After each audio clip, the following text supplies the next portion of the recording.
अरे राम राम राम राम। कितनी जोर की बारिश हो रही है। 2 दिनों से यह बारिश तो रुकने का नाम ही नहीं ले रही है। मुझे लगता है अब जल्दी ही मेरी छत से पानी टपकने लगेगा। तभी उधर से एक शेर बारिश से परेशान होकर छिपने की जगह ढूंढते ढूंढते उसी किसान की झोपड़ी के पीछे बने तबेले में घुस जाता है, जिस तबेले में उस किसान के कुछ गधे बंधे हुए थे। अंधेरा ज्यादा होने के कारण शेर गधों को देख नहीं पाता है और उन्हीं के बीच जाकर खड़ा हो जाता है।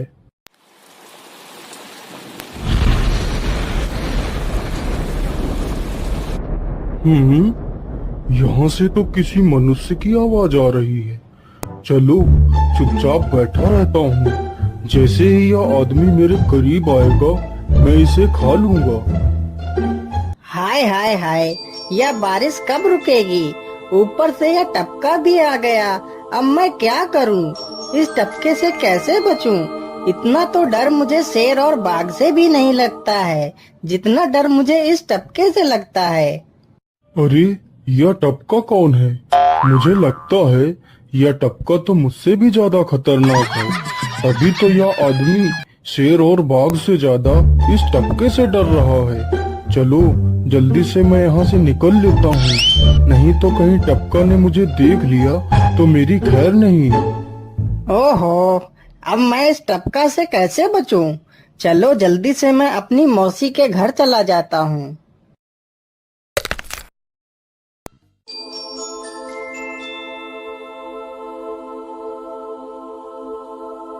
अरे चल चल गधे की औलाद, यहाँ पर छिपा हुआ बैठा है। अरे चल जल्दी। अरे ये क्या, जिसका डर था वही हुआ। यह टपका तो मुझ पर हावी हो गया।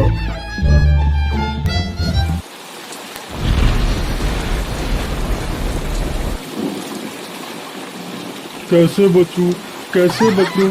इस टपका से मैं कैसे बचूं? हे भगवान मेरी सहायता करो, मुझे इस टपका से बचाओ। मैं आज के बाद किसी प्राणी को नहीं मारूंगा। मैं मांसाहार छोड़ के शाकाहारी बन जाऊंगा। भगवान मेरी रक्षा करो। शेर को दौड़ते दौड़ते रात से सुबह हो जाती है।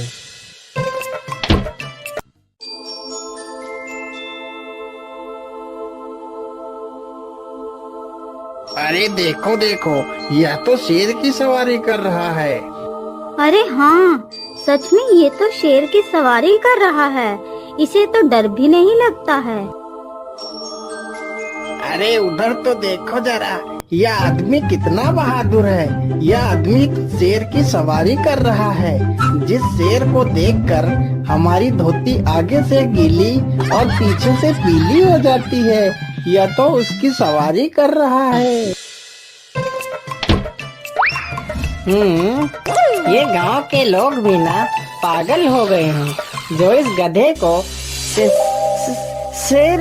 अरे बाप रे, यह तो सच में एक शेर है। हे भगवान मेरी रक्षा करो, शेर तो मुझे खा ही जाएगा। राम राम राम राम राम। अब क्या होगा? इस शेर से कैसे बचूं? अरे यह तो एक बरगद का पेड़ है। यही अच्छा मौका है, जल्दी से इस बरगद की जड़ पकड़कर ऊपर चढ़ जाता हूँ।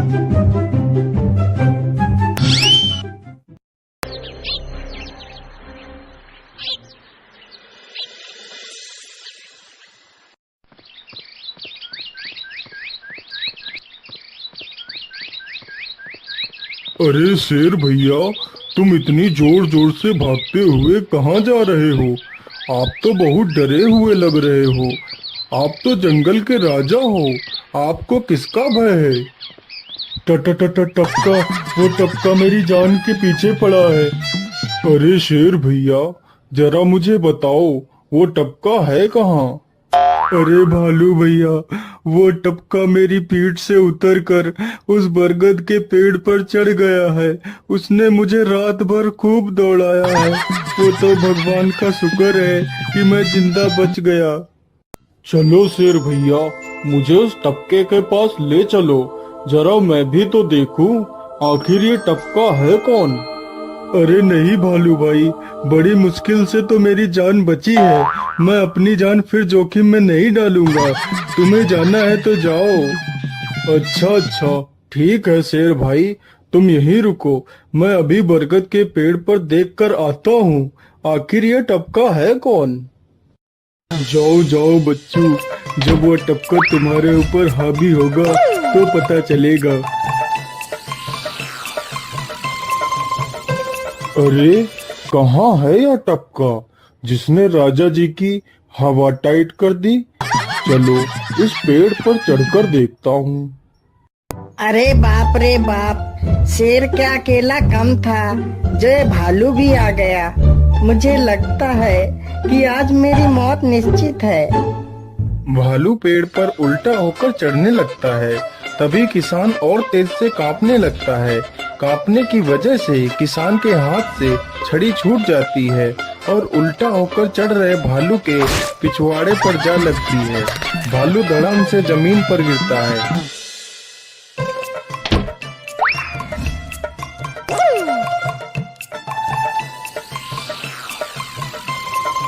मुझे लगता है अब शेर और भालू दोनों भाग गए हैं। चलो अब जल्दी से यहाँ से निकल लेता हूँ। सारे राज्य में यह बात फैल गई कि हरिया किसान बहुत ही बहादुर है और वह शेर की सवारी कर लेता है। धीरे धीरे यह बात राजा तक पहुँच गई।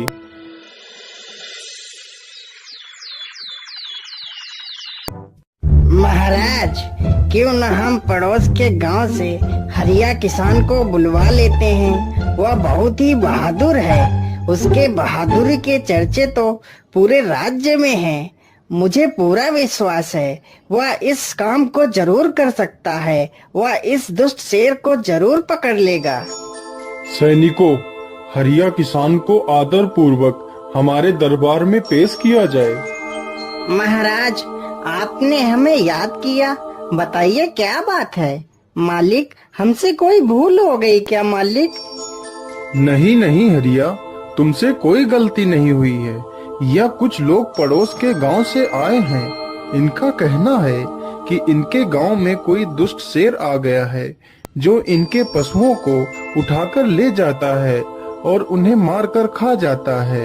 हमने तुम्हारी बहादुरी के बहुत सारे किस्से सुने हैं। तुम बहुत ही बहादुर हो, इसलिए मैं तुम्हें उस शेर को पकड़ने की ये जिम्मेदारी सौंपता हूँ। अरे बाप रे बाप, उस बार तो मैं शेर के हाथों बच गया था, लेकिन इस बार मैं नहीं बचूंगा। अगर मैंने महाराज को सच सच बता दिया तो झूठ बोलने के जुर्म में मुझे फांसी पर ही चढ़ा देंगे। अरे हरिया, तुम मन ही मन क्या बड़बड़ा रहे हो? कुछ नहीं महाराज, कुछ नहीं। मैं सोच रहा था कि मैं शेर को कैसे पकड़ूं। ये लो हरिया, कुछ स्वर्ण मुद्राएं रख लो, ये तुम्हारे काम आएंगी। क्या करूं, कैसे पकड़ूं उस शेर को? ये महाराज ने भी मुझे कैसी दुविधा में डाल दिया है। क्या करूं, क्या करूं? हाँ, मिल गया। फिर हरिया बाजार से एक रस्सी और एक जाल तथा एक बकरी खरीद कर लाता है। चलो जल्दी से, मैं यहाँ पर एक गड्ढा खोद देता हूँ।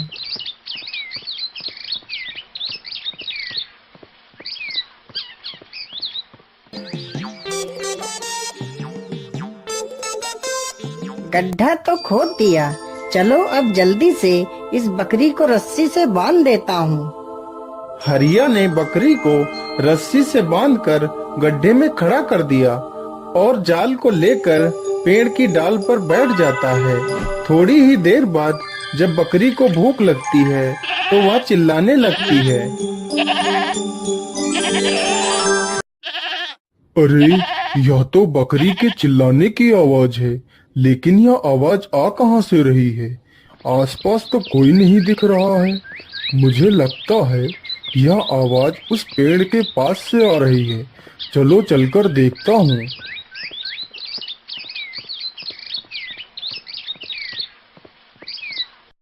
अरे वाह, आज तो शिकार मेरे पास खुद चलकर आ गया।